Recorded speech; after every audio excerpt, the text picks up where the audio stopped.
네, 앞서 보신 것처럼 현재 서울중앙지방법원에서 1심 선고가 나왔습니다. 원고 일부 승소 판결인데요.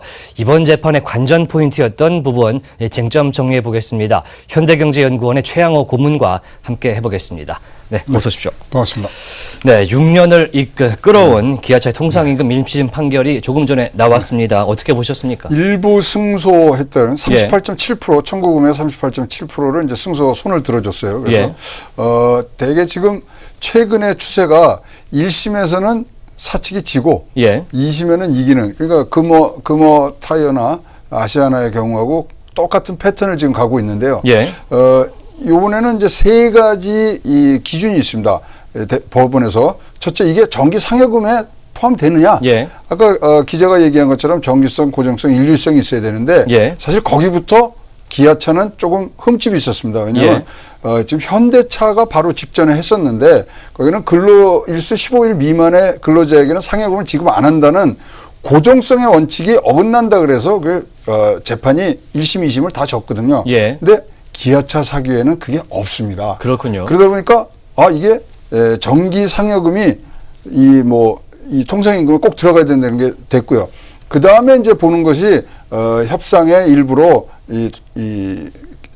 상여금을 빼냐 마냐 했는데 그거는 이제 있었고요. 그런데 이게 회사의 경영에 위험을 주느냐 안 주느냐 말씀하신 신의칙 원칙 거기에 이것이 부합하지 않는다.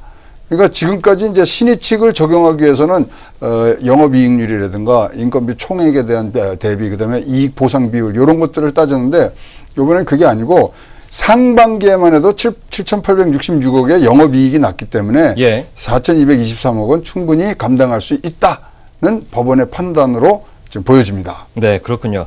일단 말씀 주신 내용 중에 계속 저도 통상임금 소송이다 이렇게 말씀을 드리고 있지만 통상임금 정확하게 모르시는 분들이 많거든요.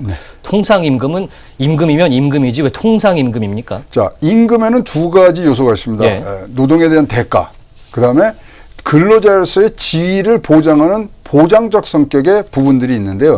통상임금이라 하는 것은 이 소위 말하는 정기성, 고용성, 그다음에 고정성, 일률성이 있는 노동의 대가만을 가지고 하는 이 임금을 통칭할 때 통상임금이라 그러고요.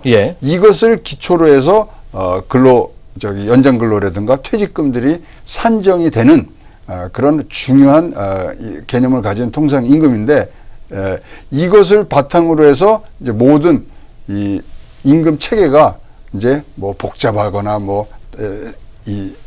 전개되는 방법들이 달라지는 그런 아주 기초가 되는 그런 통상임금에 들어가냐 아니냐에 따라서 굉장히 많은 것들이 바뀔 수가 있겠군요. 이 앞서서 신의 측의 원칙의 해석을 두고 굉장히 팽팽히 맞섰습니다. 일단은 신의 측을 이번에는 인정할 수가 없다 이렇게 나왔는데 어떻게 판단된 걸까요? 이제 근본적으로요, 노동소송에 이게 신의 측이라는 게 민법에서 나온 얘기거든요. 민법이 적용이 된다는 건 사실 본말이 전도됐다고 봅니다. 왜냐하면 근로기준법을 기준으로 해서 노동소송에는 따져야 되는데 근로기준법은요, 노사 간에 합의가 있어도 강행 규정입니다. 무조건 해야 되는데 그것을 넘어서는 신의칙을 냈다는 부분, 거기에 대해서 굉장히 이제 얘기들이 많았고요. 그 다음에 이제 회사의 경영상의 위험이라는 것이 2013년도에 나온 룰인데 회사의 경영상의 위험을 판단할 수 있는 지표가 계속 바뀌어 왔습니다. 이익 배당률이라든가 총액이라든가 이익 보상 비율이라든가 영업이익률 이런 것들이 재판부마다 다르고 1심과 2심이 다르고 이런 여러 가지 그런 지표가 없기 때문에 문제가 됐는데요. 근본적인 원인은요, 제 개인적인 의견입니다만은 통상임금이라는 게 법에 규정된 개념이 하나도 없습니다. 그렇군요. 근로기준법에도 없고요. 시행령까지 내려왔을 때 지침이라는 것을 가지고 통상임금의 범위를 정하고 있습니다. 그러다 보니까 법적인 이런 소송이 갈 때는 굉장히 오락가락할 수밖에 없는 그런 상황이었습니다. 인정하냐 아니냐 이것들이 항상 바뀌어 왔잖아요. 그렇습니다. 동원 금속 같은 데는 1심에서 부인을 받았다가 2심에서 인정을 받고요.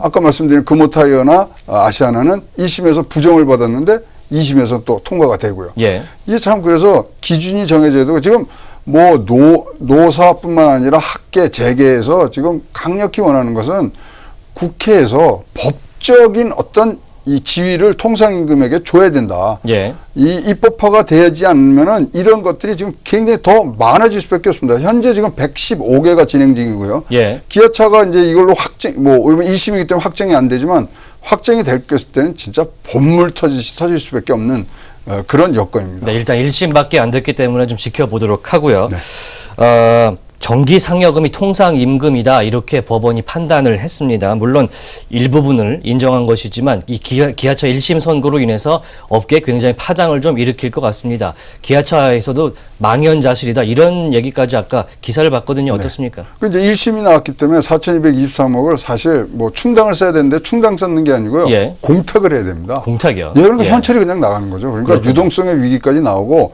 실질적으로 거의 3,500개 협력업체가 있는데 그렇다면 뭐 12,000개에서 13,000개 정도의 일자리가 없어질 것이다. 예. 전 사업계로 보면 38조까지의 피해가 있을 것이다. 등등이 지금 예측이 되고 있습니다. 예. 그렇지만 어차피 이거는 근로기준법에 의하면 받아야 될 임금 채권이거든요. 그래서 줘야 되는데 아까 말씀드린 신의칙을 어떻게 적용하는 2심에서 예. 그에 따라서 또 추세가 바뀔 수 있는 그런 개연성이 있기 때문에 대한상의 같은 데서는 뭐 이렇게 좀 뭐 실망의 말을 이런 얘기로 표현을 했어요. 예. 노사 당사자가 합의해온 임금 관행을 법원의 잣대로 이 정의하는 것은 좀 온당치 않다. 네. 꼭 입법화를 시켜달라. 이런 표현으로 이번 소송에 대한 자기네들의 견해를 나타내는 걸 봤을 때는 예. 지금까지 뭐 계속 어떤 일정한 기준이 있는 게 아니라 바뀌어오던 기준 네. 이런 것들에 대한 재개 우려가 굉장히 확실한 큰 법적 기준이 필요하다. 뭐 예, 그런 얘기인 것 같은데 판결이 일단 1심으로 났기 때문에 이제 뭐 한 회사에서 같이 일을 하고 있지만 사측과 노조 측이 좀 방향이 다를 것 같아요. 어떻습니까? 다르죠. 다르고 저는 제일 걱정되는 거는 예. 현대차하고 기아차가 같은 그룹 내에 있는데 예. 현대차는 이거 적용이 안 돼요.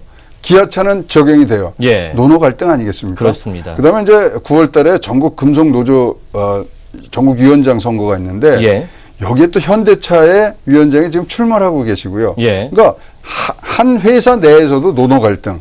또 이거는 대기업의 그런 강성 노조가 있는 데서 이건 다 받아내는데 중소기업의 노조가 약한 데서는 못 받아내는 부분. 네. 이런 것들이 지금 걱정이 되고요. 노조 쪽으로 봐서는 사측에서는 뭐 결국 요번에 자기네들의 해야 될 일 중에 못한 게 경영상의 위험이 있다는 것을 소명을 못한 거죠. 예. 그러니까 그것을 진짜로 영업이익이 자기네들은 뭐 얘기가 3% 미만으로 떨어지면 진짜로 경영상에 큰 위험이 오는데 이렇게 되면은 3% 미만으로 떨어집니다. 네. 지금이 5%거든요. 네. 그렇기 때문에 그런 부분들을 소명하는데 조금 부족함이 있었던 부분, 그러니까 2심과 또 그 위에까지 올라갈 수 있는 대법원까지 갈 수 있는 여지는 지금 굉장히 높습니다. 항소심을 내겠죠?